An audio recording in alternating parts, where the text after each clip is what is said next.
कळंबा पाचगावसह कोल्हापूर शहराच्या काही भागाला पाणी पुरवठा करणाऱ्या कळंबा तलावाच्या पाणीसाठ्यानं तळ गाठलाय। त्यामुळे तलावातील ऐतिहासिक शाहूकालीन विहीर आता दिसू लागली आहे। तलावाची पाणी पातळी केवळ 9 फुटांवर आली आहे। 7 फुटावर पाणी पातळी आल्यानंतर उपसा आपोआप बंद होतो।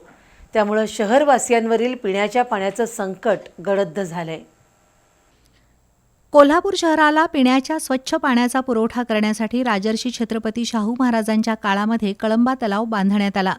63 हेक्टर परिसरात हा तलाव असून तो 135 वर्षाहून अधिक काळ कोल्हापूरवासियांची तहान भागवतोय। सध्या कोल्हापूर शहरातील मंगळवार पेठ परिसरासह कळंबा आणि पाचगाव या गावांना या तलावातून पिण्याच्या पाण्याचा पुरवठा केला जातो। मात्र वळीव पावसानं दिलेली ओढ आणि मान्सूनचं लांबलेलं आगमन यामुळे तलावाच्या पाणी साठ्यानं तळ गाठलाय।